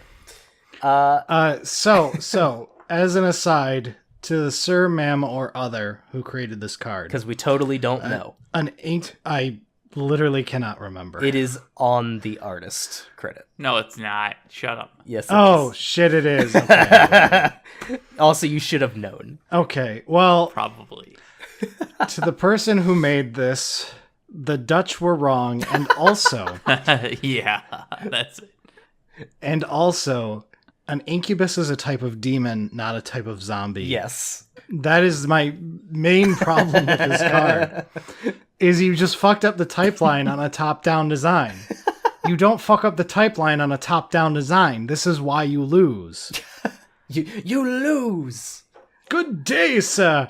To be fair, zombie is a better creature type, but It Yes. is, but it's wrong in Yeah. a top-down design. I'm with you. Like zombie is a better gameplay design, but This has to be custom art, right? I'm sure it was. I'm Because gonna- I know who did it. Yeah, because I know who this was, I will be asking Because he's made him. every emoji on the Cube Cobra Discord. I am This is- absolutely willing to sacrifice my life if I'm wrong. This is a custom art. It's too perfect otherwise. It's also looks very accurate. That's how I look while I sleep. It is. I've watched him. that's not creepy at all. I have pictures. You can have those pictures if you pay $50 an episode to Solely Singleton's Patreon page. The True. shadow Booty silhouette there tier. actually is just what Brad looks like while he sleeps. I do show my true form while I sleep. I can't control my homunculus that I stay in all day. So, should we actually evaluate this card? Yeah, Sure, I mean, let's actually evaluate the card rather than make fun of the person who made it. He deserves it. it's a one drop He that does. has a sacrifice effect. A it seems free good. sacrifice effect, even though it's only sorcery. Yeah. Oh, wait. the fact Sorry. that it makes a It's 1/2 it's only when it's in the grave, so never mind-ish. Can you hold on, rules lawyer here? If you have Yes. a big board state and this is in your grave, can you activate it like 10 times in response to it? No, because it only has a sorcery, so you Yeah, I was like, can't it's a just sorcery, stack so it. you So can you use can it never do it once. in addition to itself. Okay, never mind. So it's a free sacrifice outlet, but it's not like a sacrifice engine. Correct. Right. Okay. But it makes a 1/2 with reach when you use it correctly. Yeah, and then you get to recast it, and it also kind of Yeah. like it gives you the creature that you can sacrifice later if you just keep blocking with this.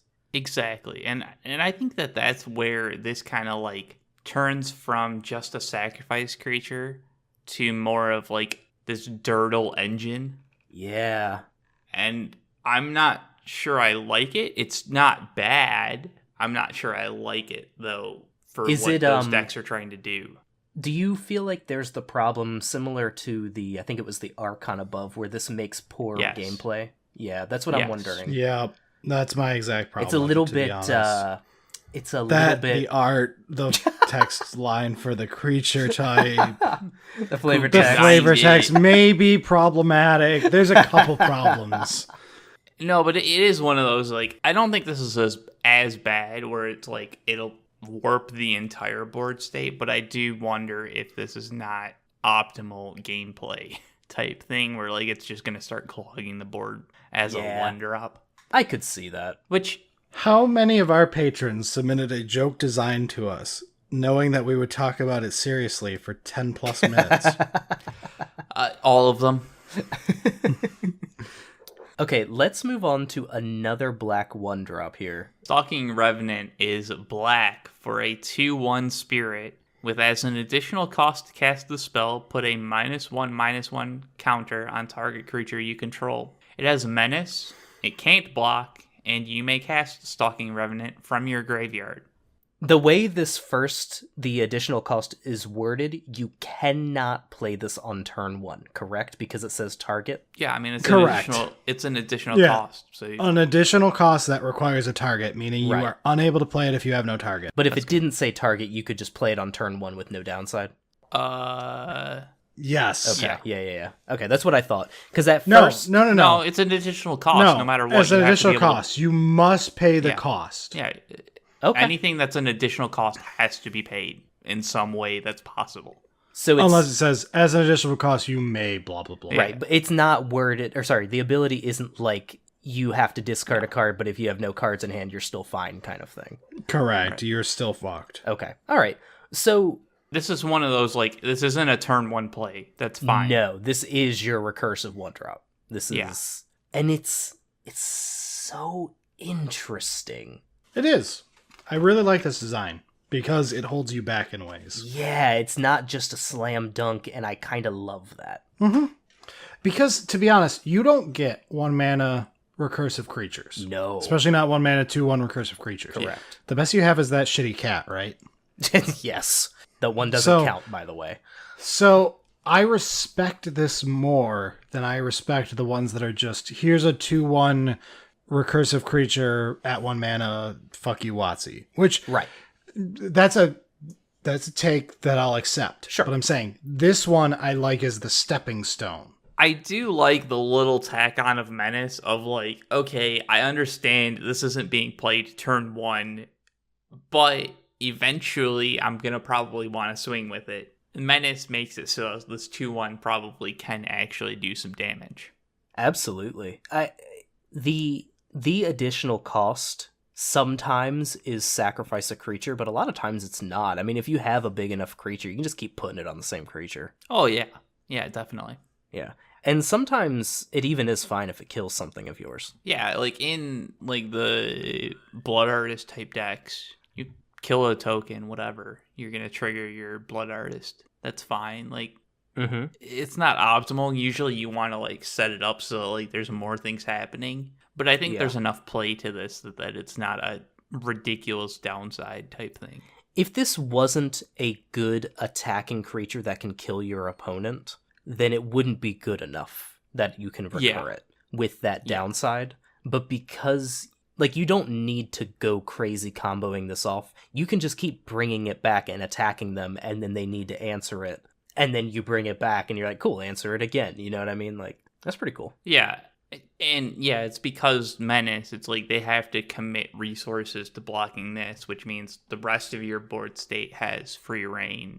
Because with a card like this, you can't really evaluate it strictly on its own because it doesn't do anything. Right. Yeah.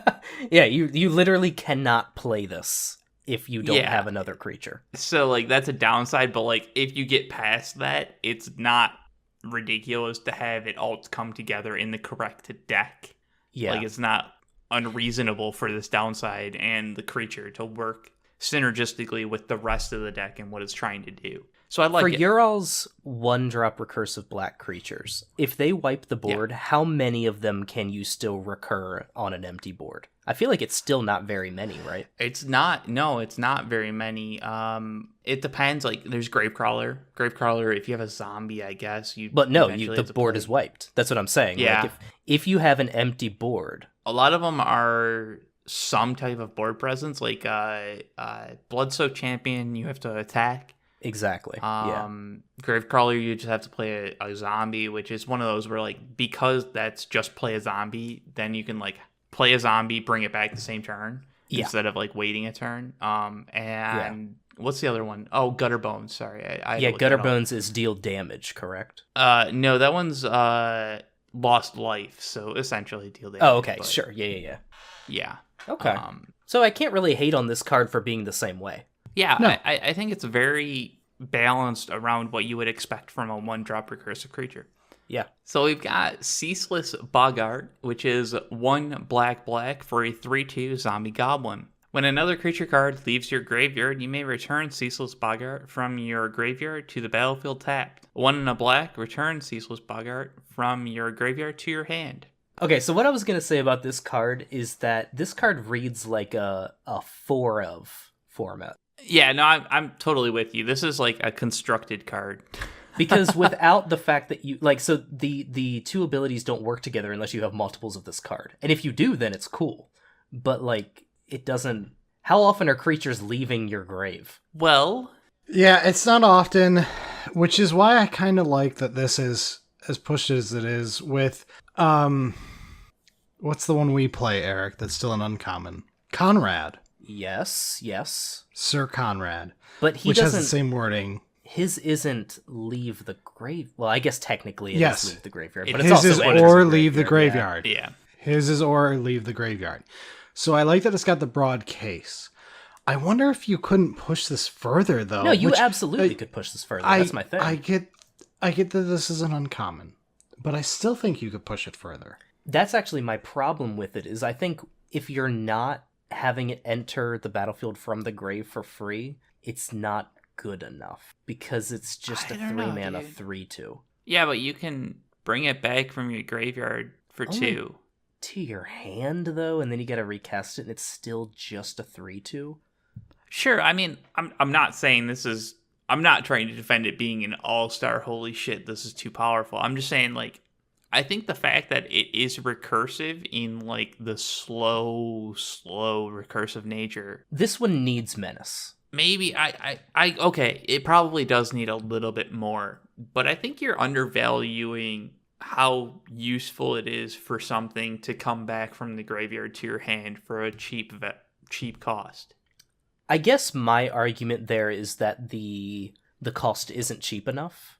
But maybe you're right. Maybe I am undervaluing it. And to reiterate, I like the design of this card. I'm wondering if it's pushed enough. Yeah, I see what you're saying. It also gets better the more recursive 1-drops that I were to put in my cube. You know what I mean? So like, Oh, absolutely. because that's when it starts getting good. If you had like 4 or 5 1-drops that recur, and you had 1 or 2 2-drops that recur, this becomes a keystone of that deck. Yeah, The problem is, as it stands right now, it's next to nothing. this is a card that needs an engine that I don't know if I have yet. I feel like you guys are under-evaluating this card slightly. You might be right. I think this card works better, again, like Christian said, once you have Right. You put access. in Stalking Revenant and whatever else. The very next 1-drop card. recursive creatures. Yeah. Yeah, then it does get really good. But I think even as it is, it's fine. Yes. I hope people appreciate the amount of time we're giving to these designs, because they all deserve this much time of discussion. Like, Yeah, I mean, I love custom cards, so yeah. trying to balance them is like my little thing. Like, this is going to be a very, very long episode, and I'm probably going to hate it when I'm editing it, but Oh, I do absolutely. I'm having a lot of fun. Brad, let's hit a 1-drop then. We haven't got a recursive 1-drop yet. Up next, we've got a very unique idea, which is a recursive 1-drop in black. Bloodthirsty Ghoul. Bloodthirsty Ghoul is a 1/1 for black creature zombie. It has Bloodthirst 1. When Bloodthirsty Ghoul enters the battlefield, lose 2 life. Whenever another creature you control dies, you may pay 1 in a black and return Bloodthirsty Ghoul from your graveyard to the battlefield tapped. It's worth noting that because of how these things stack, this means that it will return as a 2/2 if you've attacked this turn with the creature that died. Yes, so Bloodthirst, remind me, is if the opponent was dealt damage? Bloodthirst is if an opponent was dealt damage this turn, this creature enters the battlefield with X +1/+1 counters on it, where X is the number of Bloodthirst. Okay, that's what I thought. I just wanted to double check that. I thought it was loss of life as well, but it's just dealt damage. That makes a difference? Not really, but sure. No, it does, because that means Blood Artist doesn't work. Okay. Well, I do think that matters, because it's for this specific deck. That's fair, yeah. I mean, this card's amazing. Is it amazing? Yeah, who cares about, that ETB lose 2 life means nothing. Just No, I'm not concerned about that. I'm concerned about the 1 and a black on a morbid trigger. That's fine. Because it's also only you control dies. That I'm slightly worried about, but I'm not too concerned. A lot of the other recursive creatures that we have, they have just as many hoops. Yeah, they have similar hoops. Okay. If not, this one's slightly more restrictive than some of the other ones that are good, like Bloodsoaked Champions just attack. Right. Yeah. And it's always a 2/1, whereas this is a sometimes 2/2. It's essentially a 2/2, but yes, whatever. That's I agree fine. with you. It's one of those I don't think it's so restrictive as to being problematic, especially since you don't have 1-drop recursive creatures. Yeah. No, this is absolutely playable. Yeah. I don't think this is unplayable. The thing that I have to keep in mind, and that's why I'm judging this the way I am, is if this kind of card is a winner, I'm not okay making it and the other recursive 1-drop both winners, right? So I have to judge it against it. I don't really have a choice. And so I wonder... See what you're saying, but I don't think that means you can't play both of them. Oh, no. Okay, 2 different things here. Because remember that I'm willing to play with cards besides just the winners here. Right. I would play this card 100%. I will play both 100%. If the creators of these cards, if they're worried if I'm going to play their card, I'm going to play with both of your cards guaranteed. I can say that right now. They will go in my custom cube, period. I agree. They're actually really good designs. Yeah, and I think also, they work pretty well together as well. Yeah, and I also we didn't mention it yet. This card here, Bloodthirsty Ghoul, gets extra points from me for the flavor aspect of it, the fact that it has bloodthirst and is a bloodthirsty ghoul and is a zombie. I do love all that. That's not lost on me. I really appreciate that. Yeah, I mean, I think this is just a solid card. It probably is. It's the kind of card that, I don't know if we put it in the rare queue because we have enough 1-drops that, the hoops maybe not worth it, but, you don't have those options, so... Exactly. It seems solid. Mm-hmm. All right, that's enough debating this card, though. Let's move on to Septic Wave. Eric, read us a card I would happily play in a rare cube. Yeah, this one's sweet. Septic Wave is 2 black for an enchantment. When Septic Wave enters the battlefield, put 2 -1/-1 counters on all creatures. Each creature with a -1/-1 counter has Wither. And at the beginning of your upkeep, double the amount of -1/-1 counters on each creature. It is slightly slow damnation. With more interesting corner cases, I would say. Yes, this is an example of a card. A person saw the problem, went to fix the problem, and didn't just take the simple route. Okay, so originally, I will admit, my thought was, there is no fucking way this should be an uncommon. I would happily play this in a rare cube. My thought process was, this is probably my favorite non-damnation damnation. Mm-hmm. So to remind you, Septic Wave puts 2 -1/-1 counters on everything immediately. Mm-hmm. And then gives them all Wither. Which is cool. Yes. Sure. And at the beginning of your upkeep, double the amount because it's an enchantment, so it happens every upkeep until they're all dead. Correct. This means as a control deck, your bigger creatures either enter after this, or if there's something ahead of curve like Big Fish or Banana Man, either of those... Tassiger. Fucking hell. Okay. Turn into Mark Rosewater for a second. Yeah. Either of those are going to be big enough to survive this. Whereas the faster decks are going to have 3/2s, 2/1s, 2/2s, blah, blah, blah, all of which die to this. Okay. So you get to kill your opponent's creatures, swing in at least once. I'm not going to get into the corner cases of sacrificing this. Yeah, no. But no, it's not worth it. So you get to swing in at least once with a somewhat powerful creature, and then probably it dies. Maybe it doesn't. It lives another turn or two. Who cares? It's not worth anything at that point. Against the mid-range decks, this is a damnation that takes a turn, but it still slows the burn before it occurs. Yes. And because it gives your stuff Wither, if you've got anything that's like a 3/4 or whatever, it still gets that -1/-1 punch in if they dare attack you while it's in play. Now, from a development standpoint, my problem is Septic Wave stays in play forever. I like that, honestly. It's one of those that I actually really like that design because it means that -1/-1 counters as a thing gets that much better. So you can have a creature that gives something else -1/-1 counters, like well, let's just say persist creatures.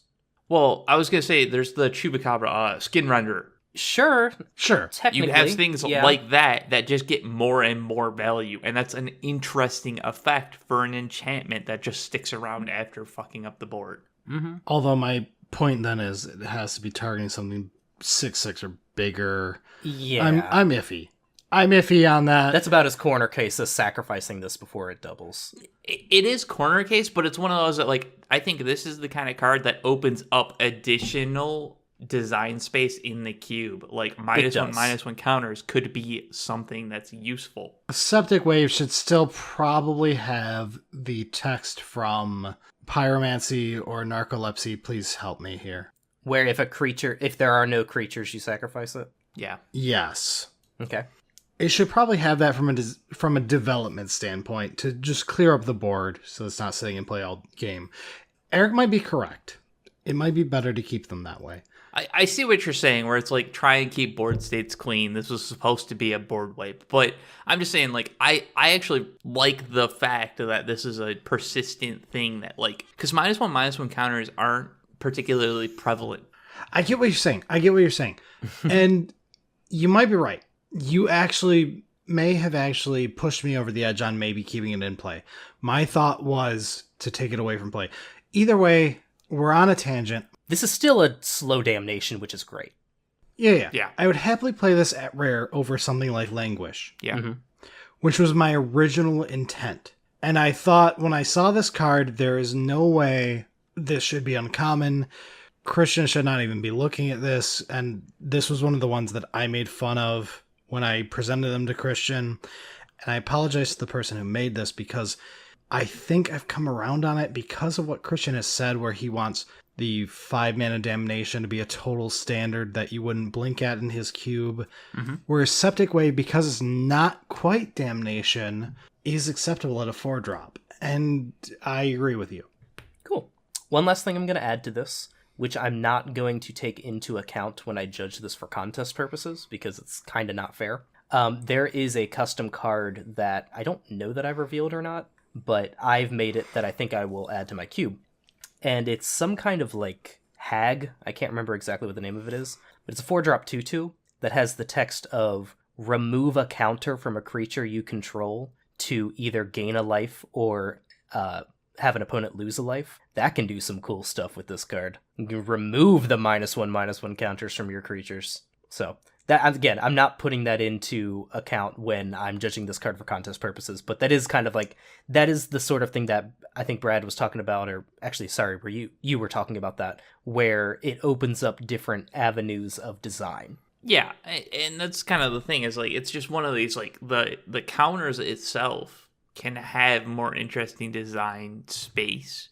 Yes. And that's kind of one of the things, like, one of the ideas at some point was, like, even in Brad's Cube, the board wipes in black being, like, the Toxic Deluge or the Dead of Winter, where it's, like, the 3-drop, but it's, like, -X, not just board wipe. And then give white the 4-drop, but board wipes, where it's Day of Judgment, Wrath of God or whatever. This is, like, the same style, but, like, slightly tuned to where, like, this is your 4-drop in the uncommon cube that's, like, -X sort of thing, but it's kind of like a Damnation, but it's got, like, that slight flavor feel to it. I don't know. It's just one of those, like, I like the flavor to it, and I think 4-drop's probably fine. I agree. All right, next card.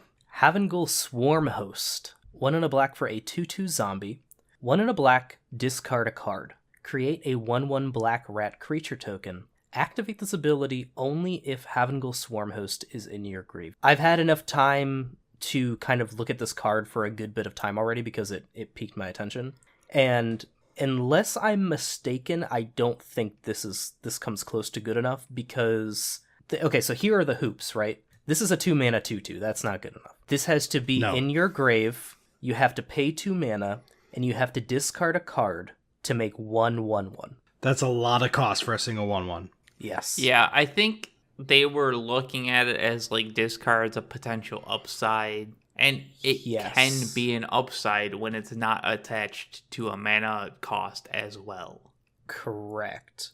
If this had no mana, discard a card, make a 1/1 activate, this is only in your graveyard, now we're talking. Right. Or if it was 2 mana, just create the thing, but only if it's in your graveyard. Now we're talking. I think both of them together is probably too much cost to the benefit of just making 1/1s. I'm with you. Yeah.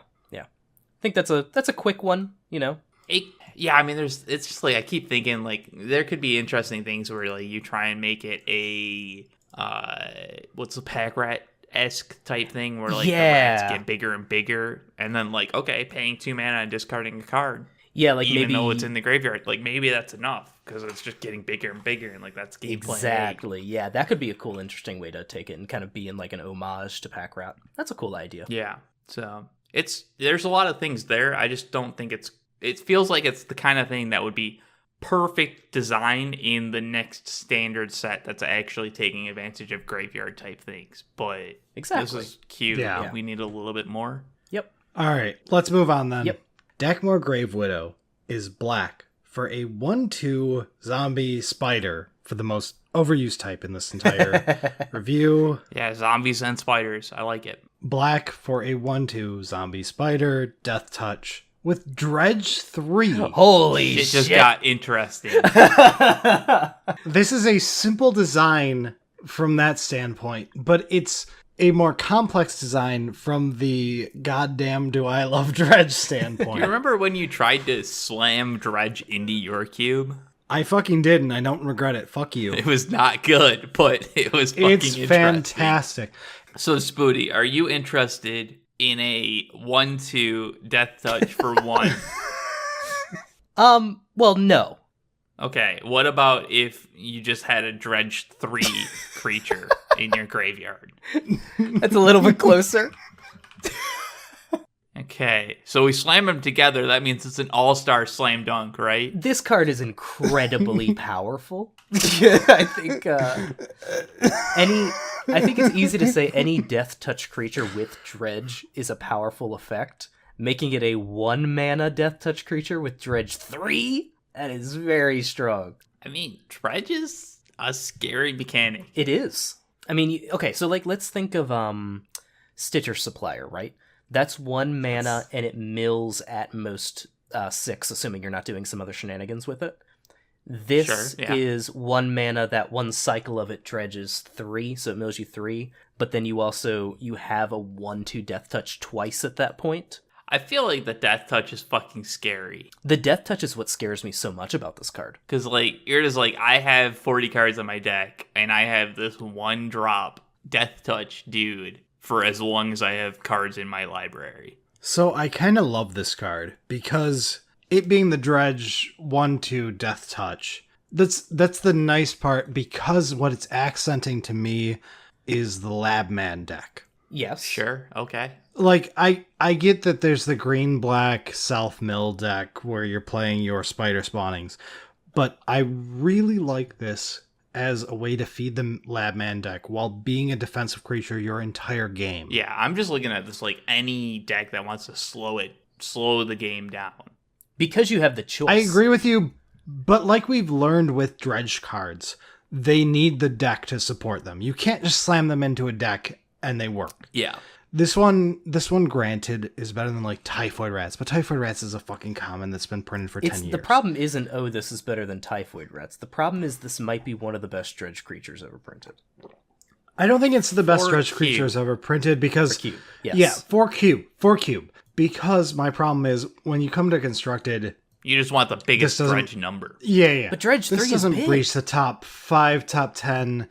This matches your -1/-1 for 1. Dredge 6 At Dredge is 3. bigger. Well, okay. Eric, what's the card? Dark Blast? Dark Dark Blast. Blast. Yes. Yeah. So Dark Blast is the same dredge count for -1/-1. Which, granted, this is better than -1/-1. Yeah, Just it a is Dredge bit. 3. I thought it was Dredge 2. You're right, it's Dredge 3. I have one idea for this. What if instead of Dredge 3, it's basically Dredge 3, but it's forced? If this is in your grave, you must Dredge 3. So that doesn't work, right, with how dredge works? No. But- Yes, I understand. But I let's see just what say, you're saying, where like instead of turning it into like this May upside, yeah, you are forced. force You it must into keep doing it. That's interesting, where like you start getting into like 7 cards in the library and you're like, oh fuck.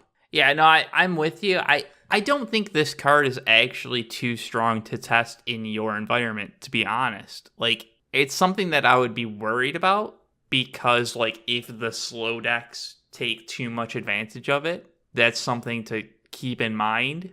And it's because a lot of times when you look at slow decks taking advantage of the format and being too strong, you look at like the biggest, splashiest fucking thing, the thing that's winning the game. Whereas this is the thing that is actually the problem. So that's why I would be like, this is the kind of card that I would keep in mind. Yes. If the I don't see this as becoming a problem, though, in Cube. Like, that's where I'm divergent from you on this. This is never going to be a problem. We've tried Dredge before. It doesn't fucking work. No, at but Rare. it's because it's a 1/2 recursive death touch creature. Yeah, Not that's the problem. Dredge. It's the recursive death touch creature that I'm worried about. That's one creature for non-evasive. If it had reach, maybe. Okay, yeah. I agree with you. I do not think this is too strong. It's just one of those, like, if the decks that are playing this constantly win, this is a thing that I would look at, not the whatever win condition is. That's fair. I'm with you there. there. I agree with you. So, Okay. I'll take on this Orc Warrior. We've got Righteous Bonebreaker is 3 black for a 3/2 Orc Warrior with Reincarnate 2 black. When a creature you control dies, you can pay 2 black to put this permanent from your hand onto the battlefield. It also has, when Righteous Bonebreaker enters the battlefield, destroy each creature that was dealt damage this turn. Okay. So this is an interesting Chupacabra variant, right? I guess. I mean, you have to deal damage, so there's a few more hoops than just a Chupacabra of, like, play creature, thing's dead. True. This is very good in a token deck, Yeah. where you just swing in with your tokens, one of them you reincarnate, and then their board of blockers dies. This is the kind of thing that, like, as an opponent, looking at the swings that you're playing, like, you swing the random token and do a 2/4. And you have to, like, start thinking, like, okay, why the fuck are they doing that? Yeah. I like that for the gameplay aspect. I'm not sure it's good, though. You know what I mean? Yeah. I think they get extra points, in my mind, for making up an ability. Yeah. That's pretty cool. Yeah. That's not easy to do. There are a lot of abilities out there. I'm just not sure it's pushed enough on either of the mana cost abilities. I just don't think this card's good enough, to be honest. Like, you have Sir Conrad, you have Yeah. scary. I have 5 like, drops your in 5 black drops now, yeah. aren't terrible. And I have good 4 drops. I do like the fact that this is recursive. Why do you like say a it's weird, recursive? easy way? Are you misreading it? Maybe. It's only from your hand. Oh, I am misreading that then. Oh, I see what it's doing now. Okay. Yeah. I thought I was drunk, and then Eric takes the cake. Yeah. No, earlier when you... Now, in your defense, the phrasing is reincarnate, which sounds like it comes from the grave. No. I'm with you there, Yeah. Eric. And that's my problem with this card, is reincarnate is probably the wrong word. I think It that very their much idea is, because is that the creature dies and becomes this. Yeah. Mm-hmm. Yeah, the flavor fail on that. Sorry. But yeah, I don't okay. know. I don't think this card's good enough. Yeah, we'll have to move on. Yeah. This next one is flavorful. This next one is Delusional Necromancer. 2 black for a 1/1 human warlock. Whenever Delusional Necromancer attacks, create 2 2/2 black zombie creature tokens. And you gotta read the flavor text on this one. I am a god, no greater, a titan of the grave. Which is, I love that as a Grave Titan reference, Nice. Obviously, and not to mention the name of Delusional Necromancer, since Grave Titan, this is not. This is how you feel every time you cast Grave Titan. Exactly, yeah. I Which love for you isn't often. Badoom. you got me. Obviously, this is not a Grave Titan. No, and I don't know if it's good enough. Is it But I good love enough, it. though? That's kind of my thing, is like, so it's a 1/1, super easy to kill in any possible way. It swings and it dies. Yeah, and But you don't get them on the 2 ETB. dudes. That's probably not good enough, is it? It's scary because you don't get it on the ETB. So you probably, in some ways, this then becomes 4 mana for a really slow make 2 zombies, which we get 4 mana make 2 zombies with upside, I think. Yeah, I mean, you have that one Yeah. sorcery that just makes 2 dudes, right? Yeah. And so I want to love this card so much because if this is a top-down design, which I imagine it is, or they just set out to make an uncommon Grave Titan, you know what I mean? I love the name with the flavor text, with what it's doing, but I just don't think it actually sees a lot of play once you actually get around to playing with it.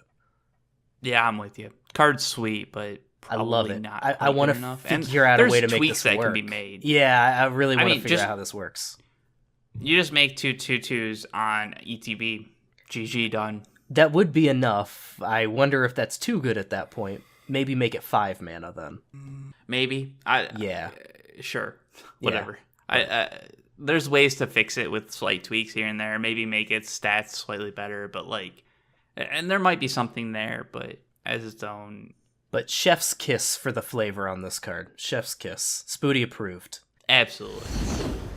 We're halfway done for those of you at home. That means we're finally on to the best color in Magic, red. Okay, let's take a quick break to sober you up and hit part 2. See you in a minute, folks.